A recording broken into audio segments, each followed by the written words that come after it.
I would now like to introduce you to our moderator for today's webinar, Amy ESRI. Amy believes that a company will be successful when the employees are successful, and she values being a contributor to that success at Houseman Johnson Insurance.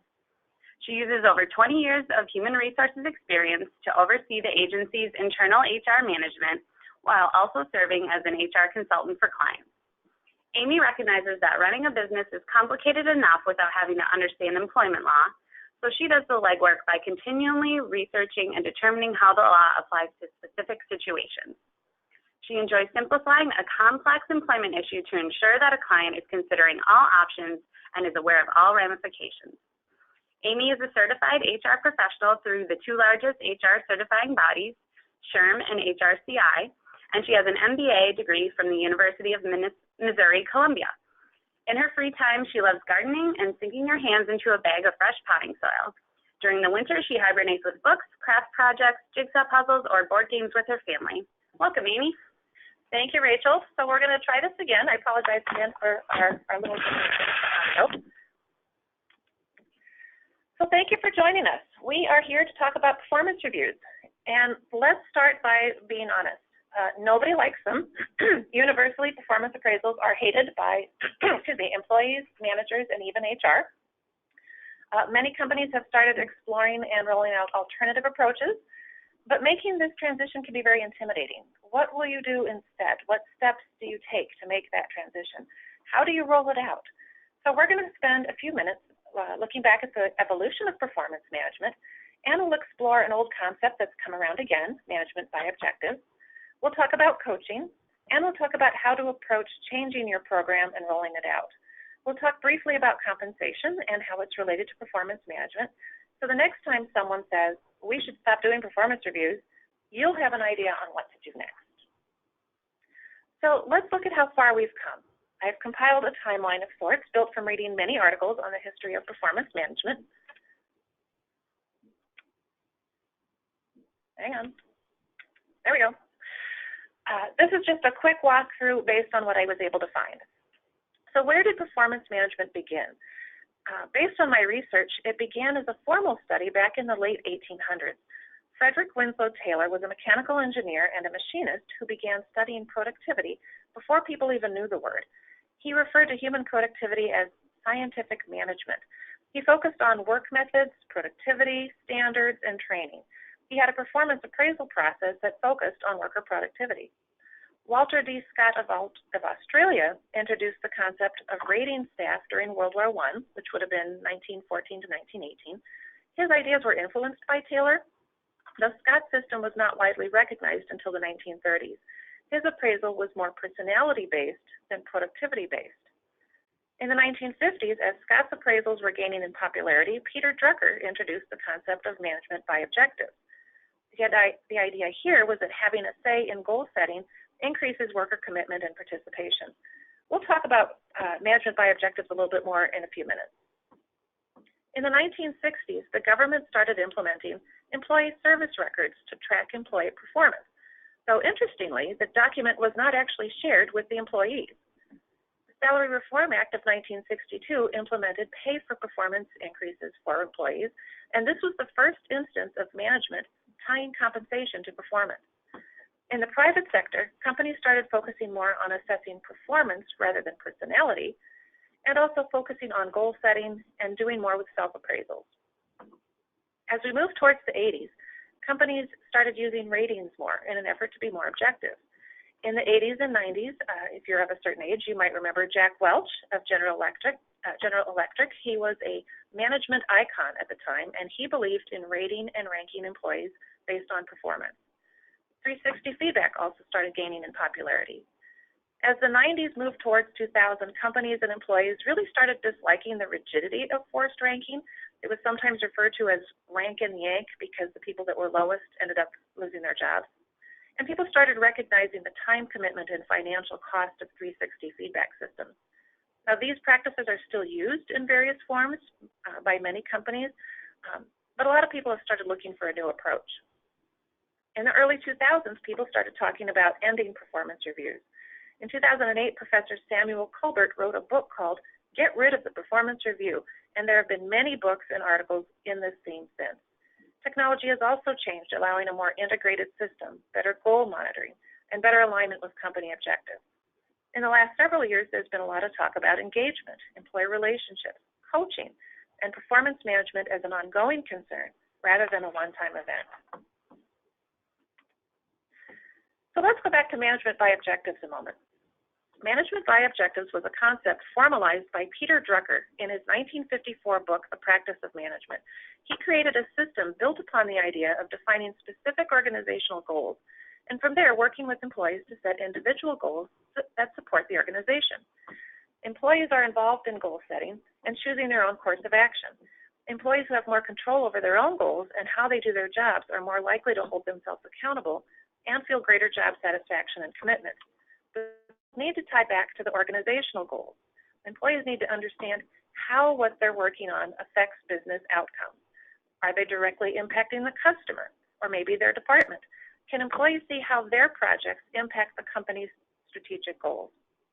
Focusing on the impact of the work helps maintain alignment and individual motivation. Goals should be challenging but achievable, with frequent communication to help monitor and reward progress. The basic concepts of management by objectives are still used today in various forms by many organizations. A manager can help an employee stay on track with their goals and their professional growth through coaching. And this includes managers and employees having frequent check-ins to make sure the person is on track to identify issues or obstacles. So what is coaching? You've perhaps heard talk about coaching. It's a popular topic right now. A lot of companies are trying to further develop their skills in this area. Briefly, it's an approach. It's a communication style. It's a relationship. Now, I can't possibly teach you all about coaching in the next 5 minutes, but I'd like to whet your appetite for it in the hope that you'll pursue additional learning on your own. The number one skill in coaching is listening. Coaching isn't about training or giving advice. It's about listening and asking deep questions. It's about guiding the individual so they explore their own ideas and come up with their own solutions. Coaching is about building relationships, communicating often, openly, and supportively to build trust. Coaching is about letting go of boss-like behaviors like telling, directing, controlling, criticizing, structuring, and judging. Coaching is all about helping the person find a new perspective in looking at a situation, helping the person to create an action plan for achieving a goal. It isn't about doing things for someone. It's about asking the right questions, being supportive, and gently providing occasional guidance so the person is able to move forward on their own. So we're going to do a short poll because I'm interested in seeing how much you guys are actually practicing. All right, so the poll is open right now. So you want to take about 5-10 seconds to cast your vote, and then we'll take a look at the results.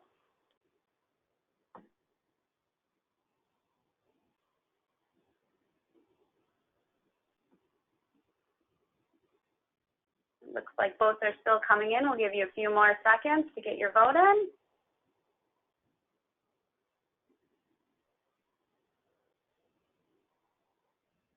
Okay, I'm going to close the poll and share the results here.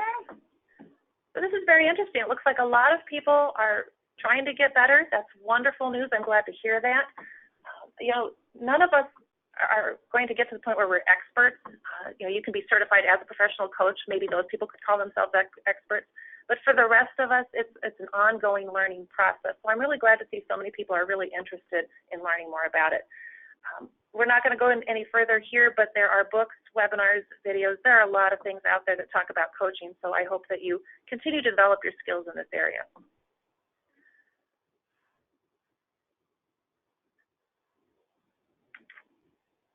Often when you read about getting rid of the annual review, you start hearing about replacing it with some sort of frequent feedback methodology.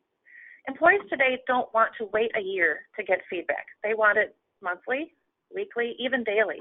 They want to know how they're doing in real time. They want to make sure they're meeting expectations, and if they veer off track, they want to know that right away. The annual review is being replaced in many organizations by a system based on frequent, even continuous feedback. Now, what that looks like is going to vary based on the company, the type of work, and the specific individual. And feedback isn't all about criticism. Positive reinforcement needs to be part of the process. Catch people doing things right. Recognize your employees' strengths and find ways to build upon them. I can't tell you how many times a job applicant has told me the only time they get feedback from their boss is when they mess something up. That's sad. Why is it the only time we tell people how great they are is at their retirement or resignation party? Oh, Susie, you're leaving. I'm going to miss you. You're so great. And Susie's thinking, really? Why have I never heard this before? If I'd known I was valued, maybe I would have stayed. So don't wait until someone is their foot out the door to tell them you value their contribution. Positive feedback should be shared on a regular basis so employees know what they're doing well and why it's important. And recognition doesn't have to be hard or expensive, but it should be specific and timely. So something like, you did a great job on this report, it's very concise. Or, that customer is really mad and I'm impressed with how you calmed him down. Or, thank you for helping me with that project yesterday. Your ideas on XYZ really made a difference. See there, I just gave you 3 examples and it took less than 10 seconds. Giving recognition can be very quick, yet it has a big impact. When an employee knows exactly what they did well, they're more likely to repeat it, and it gives them a sense of pride. A general thank you is fine once in a while, but try to be specific with your feedback as much as possible. Through coaching and frequent feedback, employees stay aligned with company objectives. They understand what's expected of them. They work with their manager to respond more quickly to changing work demands and client needs, and they can build a path for future success. Even when you're offering criticism, there should be a focus on improvement. It should be about growth. Feedback doesn't have to be a negative experience. It can be a developmental experience. And by offering feedback often throughout the year, we're turning a rigid once-a-year look back into a continuous discussion on the future, both for the employee and the organization. So we're going to do one more poll real quick. The poll is open if you want to take some time to enter in your answer.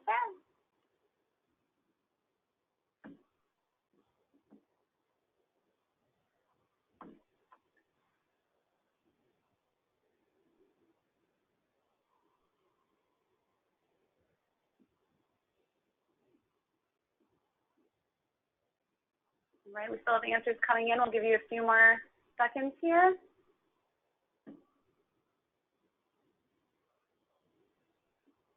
Okay, let's look at the results. Okay, so we've got a lot of people doing reviews once a year, but quite a few of you are getting more often, at least on a quarterly basis, and that's wonderful. I do encourage you, even if you have a once-a-year process, still try to encourage your leaders to have more frequent meetings, even if it's not documented or part of your formal review process.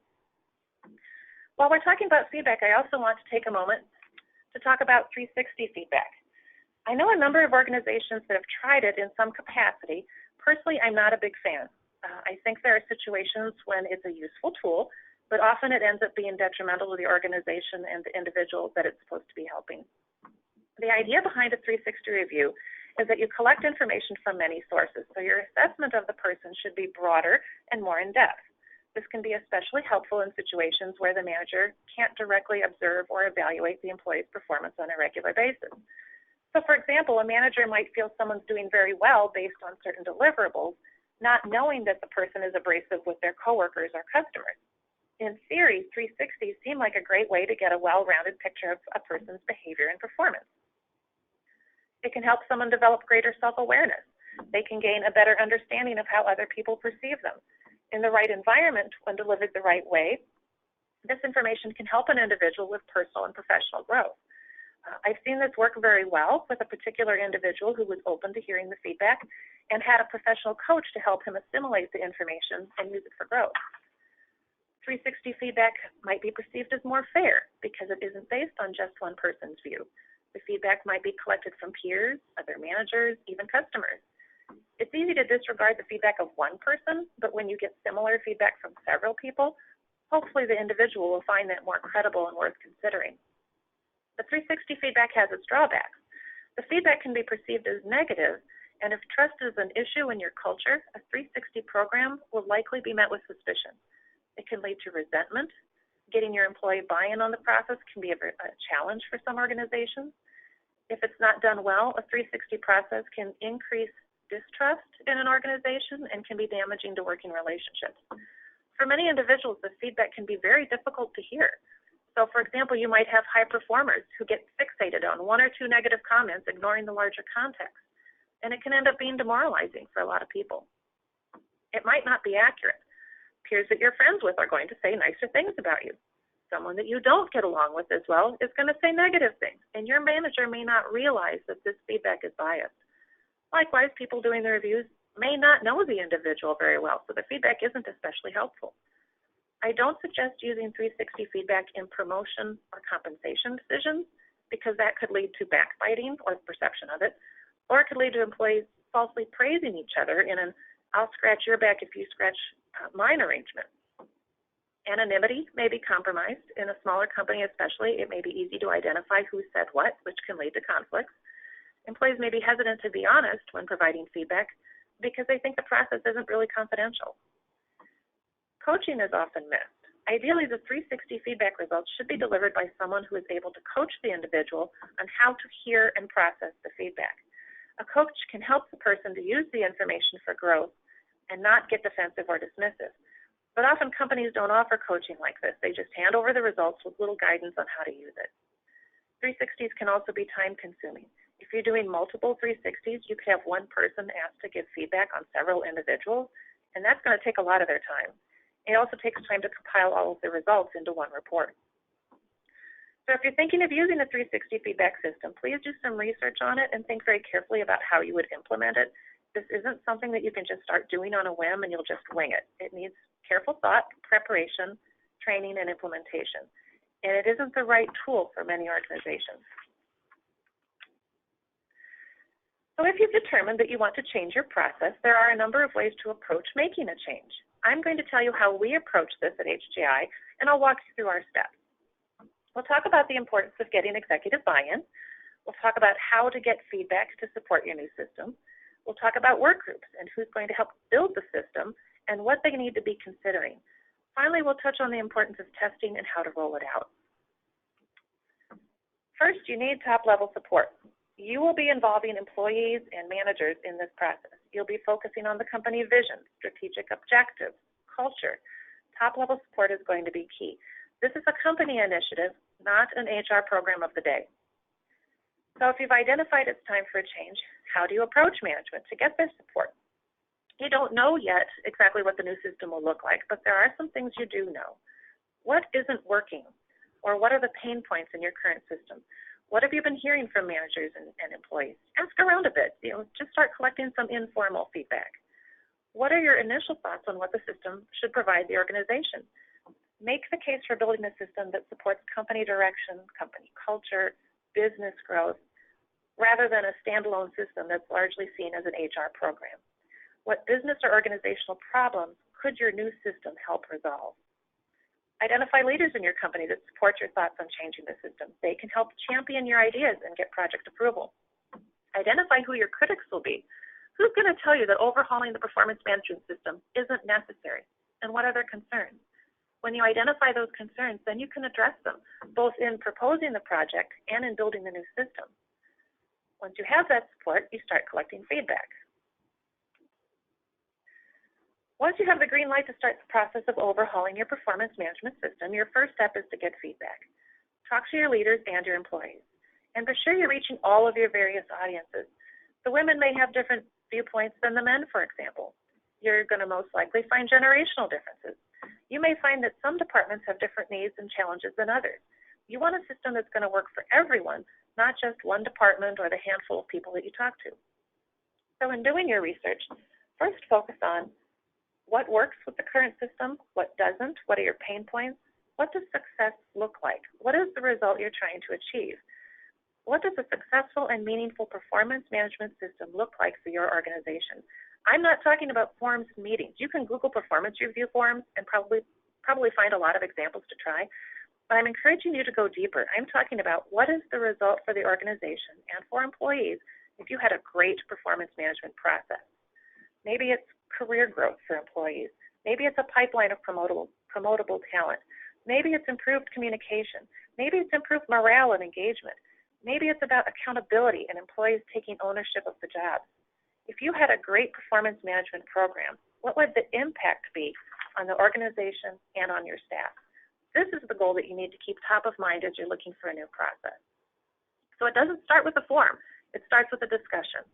Get feedback from your managers and your employees, maybe through a survey or a focus group or both, and then you'll form a work team to take it from there. Let's take a moment to talk about focus groups. Some of you are familiar with them, and some of you perhaps have never run a focus group. I like focus groups for a number of reasons. First of all, it allows you to ask questions and dig deeper. Have you ever done a survey and found that you had more questions once you looked at the results? People interpret survey questions different ways, and you don't really know what they're thinking if you can't ask for clarification. I also like focus groups because the discussion prompts new ideas. Employees discuss among themselves, and you get more information or different information than what you might get from a survey. It's also a great way for people to get to know each other and learn from each other. Employees will be hearing feedback from other departments, and this could be enlightening.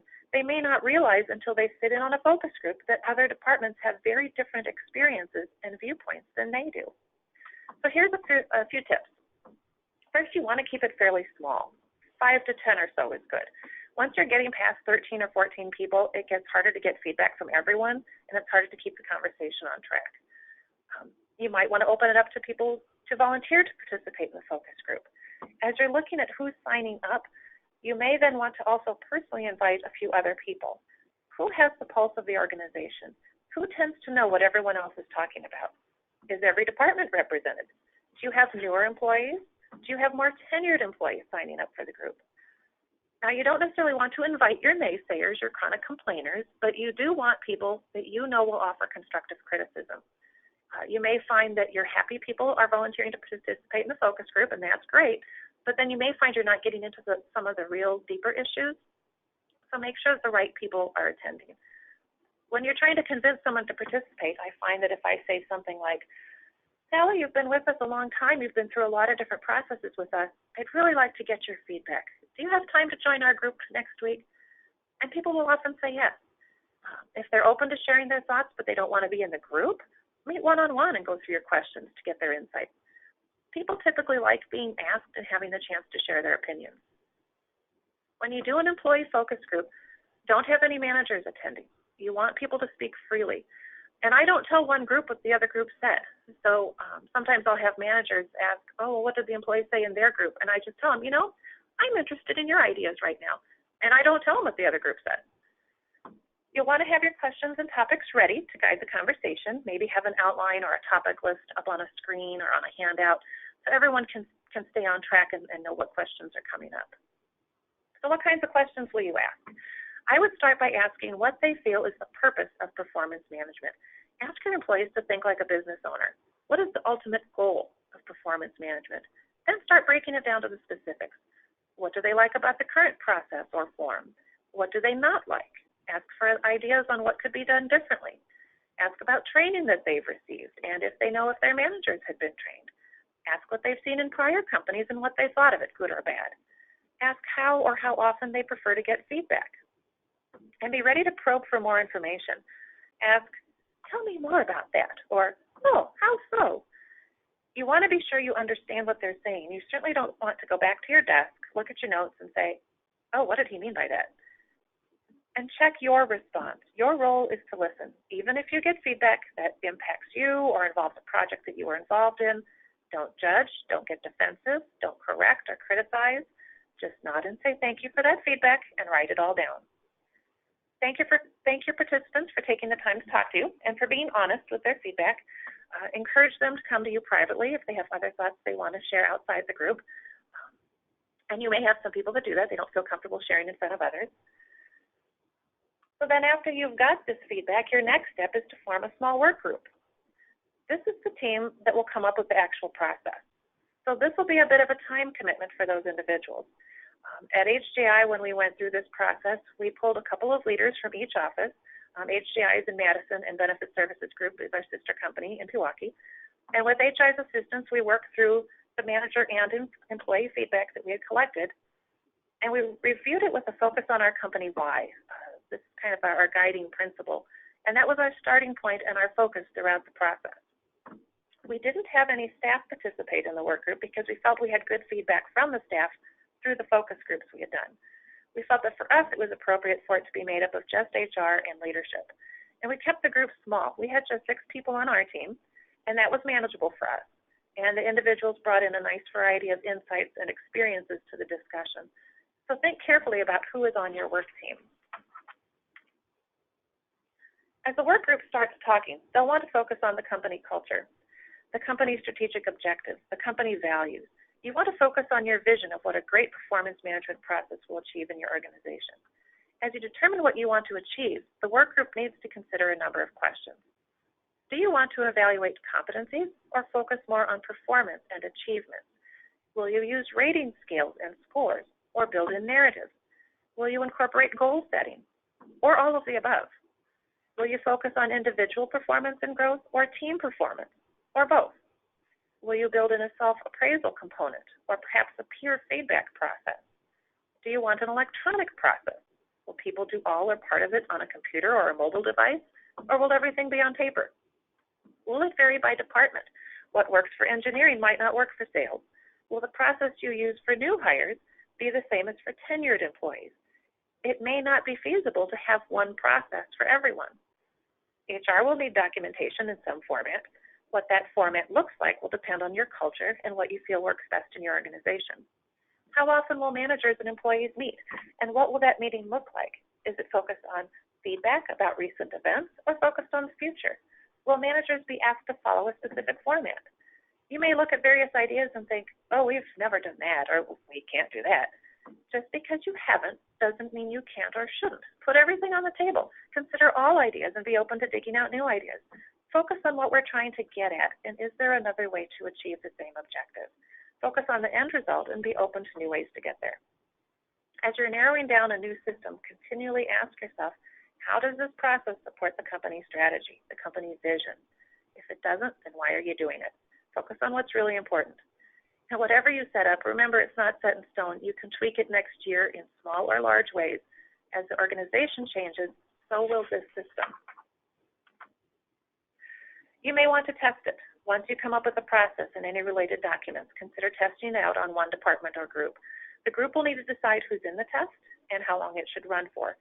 For example, if your process will focus on continuous feedback, then maybe you have a sample group use the new system for a couple of months. This can give you valuable information for tweaking the program and making it more effective or easier to use on a larger scale.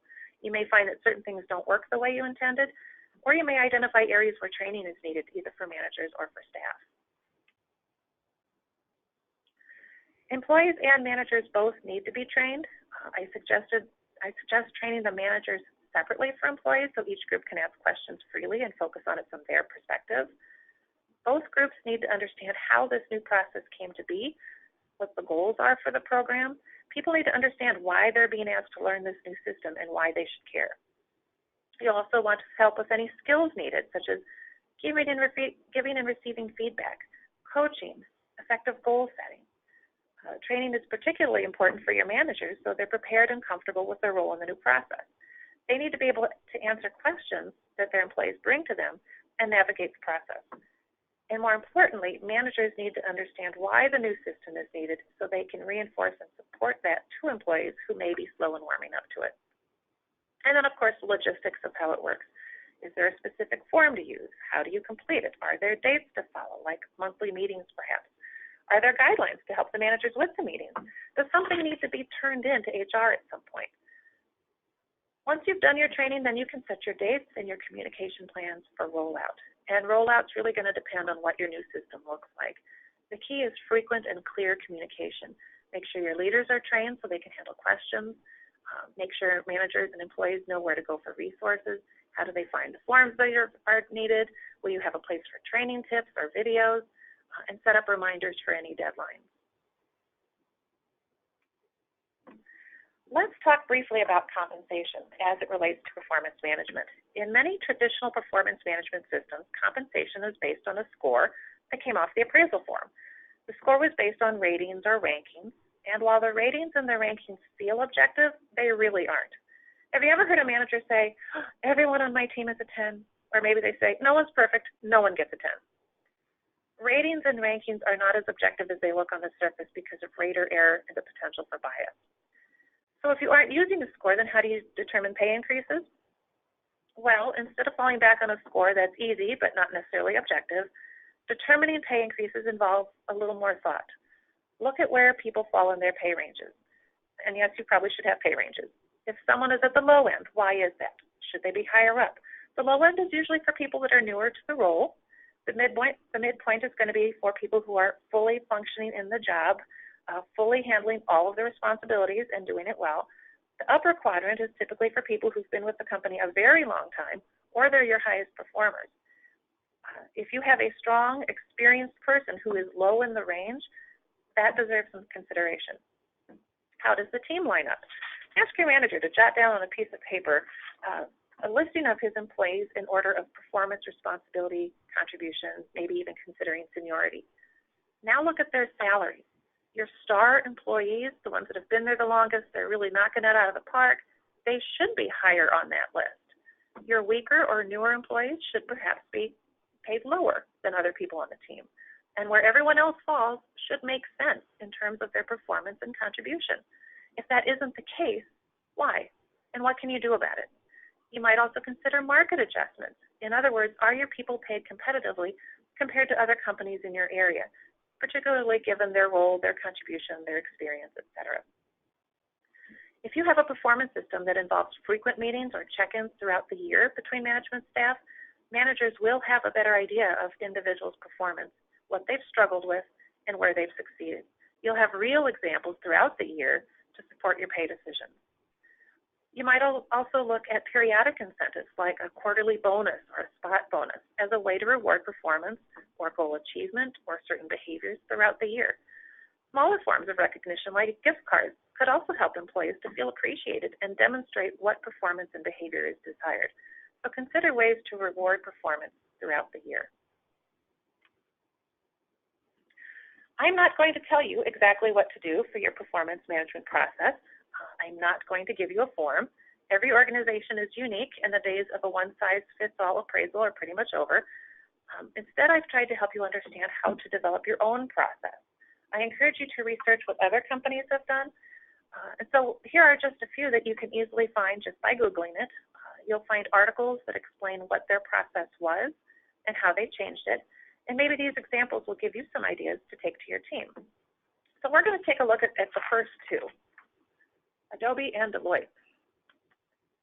Let's look at Adobe. So Adobe is a multinational technology organization with about 14,000 employees.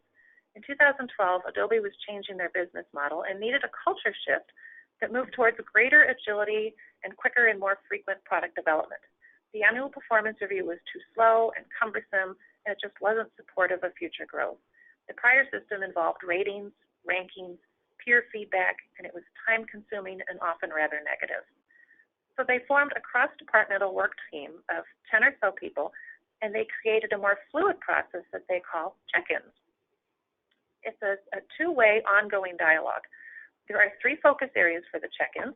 It involves documenting expectations at the beginning of the year and holding meetings at least quarterly to monitor progress on goals. There's a focus on managers and employees exchanging feedback on a frequent basis. And employees are encouraged to give their managers feedback, not just receive it. There's a focus on growth and employee development. The idea is that it's easier to see progress when you're talking throughout the year rather than once every 12 months. There are no ratings, no rankings, no deadlines. It's about constructive feedback and progress. It did require extensive and ongoing training to help the managers and the employees in giving and receiving feedback and in effective goal setting. And it took Adobe about 9 months from idea to roll out to make this change. For Adobe, the program has been very successful. Poor performers are being addressed more quickly, and they actually found about a 3% increase in involuntary turnover as a result. Basically, they determined that poor performers were being addressed more efficiently and were being moved out of the company more effectively if they were not able to improve. 80% of employees are aligned with expectations and have regular feedback sessions with their managers. The program is seen as a selling point when talking to job applicants compared to other organizations who still use traditional annual approaches. And more importantly, the company has significantly reduced administrative time for their managers and replaced it with a system that supports company agility and growth. look at another example. Deloitte is an interesting case. Deloitte had an annual review process based on setting expectations and year-end ratings.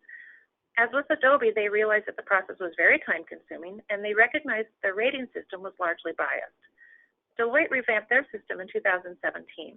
Instead of rating and evaluating people, managers are asked, what would they do with the person? They have 4 questions that are asked quarterly, and then the data is used in creating development paths and succession planning. It's a performance snapshot, and it allows them to recognize and see performance. These 4 questions, then the results are tallied and weighted over the course of a year and used to determine compensation adjustments. So let's look briefly at these questions. And keep in mind, in order to be able to answer these questions, the manager has to have a solid understanding of the person's performance. So the first one, given what I know of a person's performance, and if it were my money, I would award this person the highest possible compensation increase and bonus. So here we're talking about performance and the value to the organization. It's a 5-point scale, so there is a rating. And notice it says, if it were my money. I think this is very interesting. It's easy to spend company money, but if you're thinking about it as if it was your own, you might be a little more judicious in how you distribute it. Given what I know of this person's performance, I would want them on my team. Here we're measuring ability to work well with others. Number 3, the person is at risk for low performance. Here you're identifying problems. And number 4, the person is ready for promotion. So here we're talking about growth. The performance snapshot is a tool to see and recognize performance, but they also wanted to fuel performance. So in addition to the quarterly questions, leaders are asked to meet with the reports weekly. These are brief, informal meetings that focus on expectations, issues, coaching, course correcting, and sharing information. The focus is on near-term issues and performance, and it's largely driven by the employee. They found a very strong correlation between the frequency of these meetings and employee engagement. These weekly meetings are considered one of the leader's best management tools. Deloitte's new system provides for greater agility in the organization, better employee feedback and development, and a more personalized approach that focuses on each person's strengths, needs, and challenges. It replaces an annual review and ratings with a continuous focus on the future through frequent feedback and performance snapshots. We've walked through changing your process. We've looked at a couple of examples. Does all of this sound like a lot of work? Yeah, it is. A once-a-year conversation with a form handed down by HR, yeah, that's easy, but it's often largely ineffective. If you're interested in revamping your process, I encourage you to form a project plan. A project like this can take months, not days, so you'll want to map it out, determine the timeline, resources, people needed, and stay focused on your larger goal. How would your organization and your employees benefit from a successful performance management system? And if a major overhaul isn't feasible, maybe for now, consider simply increasing manager and employee check-in meetings. How often are your managers and employees meeting one-on-one? Start there. Focus on expectations, strengths, and growth. I hope I've given you some ideas to think about and some direction if you're wanting to make changes to your performance management system. So when people tell you they hate doing the annual appraisal, you'll have some ideas on how to guide your organization into something better. Okay, thank you, Amy. We are going to open it up to questions right now. If you do have questions, please go ahead and type them into the questions feature in the GoToWebinar application. While you are typing in those questions, we do have the HRCI and the SHRM credits up on the screen, so feel free to jot those down. And we're going to start out with one question here that came in during the webinar. Amy, you mentioned weekly meetings, and that sounds like they take a lot of time. And do we have to fill out a form every time we meet? Not necessarily. There certainly doesn't have to be a form with each meeting. You may want to capture some notes on some kind of master document or a file that you keep. And the meetings can be really brief. You know, if you're communicating often, you may find you're actually saving time through fewer misunderstandings, rework. Your employees will be more empowered to solve their own problems. And your year-end process is going to be a lot simpler since you've been talking all year. So it doesn't have to be burdensome. Ultimately, how often you meet and what those discussions look like is really going to vary for each organization. We do have another question. Can you please provide clarification as to how pay increases should be determined? So I'll tell you a little bit about how we do it at HGI. We set an annual budget for the year, if that's 3% or whatever, and then we look at where people fall in the ranges and where they fall amongst themselves. So we'll look at a whole team at a time, and we look at, okay, this person makes money more. This person's making more money than this other person. Why is that? Their experience, their length of service, and we look at where do we need to make adjustments. Did someone really knock it out of the park this year? Well, maybe we need to try to give them a little more. Did someone have struggles this year? Maybe we're doing a little less. If you're talking about 3%, that doesn't give you a lot of wiggle room. I get that, and we're all struggling with that issue. But if you have pay ranges and if you try to look at it objectively like that, and if your managers have a good understanding of your people's performance, you should be able to come to some good decisions. Okay, another question. You talked about your process at Houseman Johnson, but you didn't tell us what your new system is like. What did you end up with? Sure. So at Houseman, we ended up with a system that has several components. The first is a growth section, and it allows people to talk about career development, but some people are in the job they want to stay in, and so career development doesn't mean much to them, but everyone values learning. So what can they continue to learn? How can they continue to grow? Maybe they want to mentor other people. So the first section is growth. The second section is called reflection, and this is where we focus on how are they demonstrating and living our why as an organization. What's going well for them? What did not go well for them? How are their skills? If it's a new employee, there may be discussions about skills and competencies.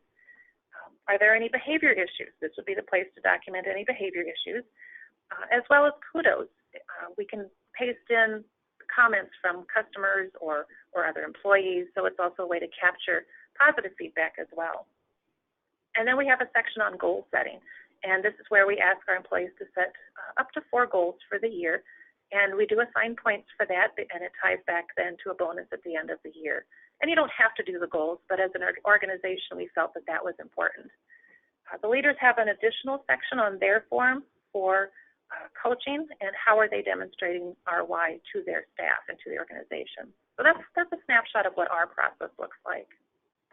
Okay, good questions so far. Keep them coming. Have employers expressed any issues or concerns with legal implications of pay increases not being tied to a rating or paper process to prove the performance? Ratings, as I mentioned, are not as objective as you might think. Have you ever had a manager who rates their team very highly and then they leave the company and a new manager comes in and the ratings the next year are very low? That's a really good example of how biased ratings can be.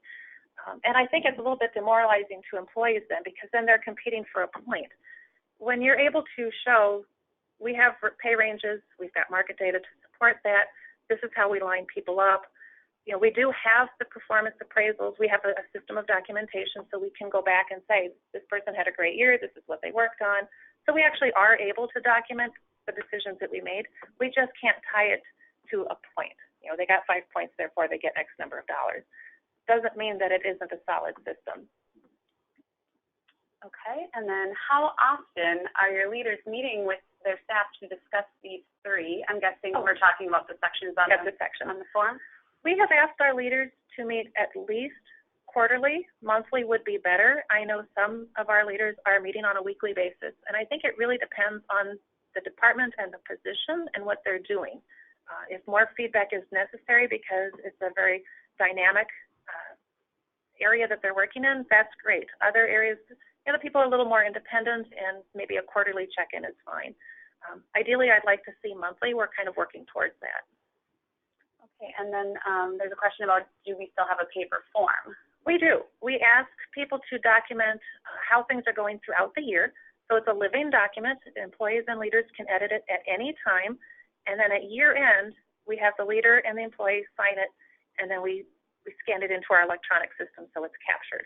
So we do have a form that's captured once a year, but they can go in and edit it throughout the year as they're working on their goals, as they get kudos, as there are issues.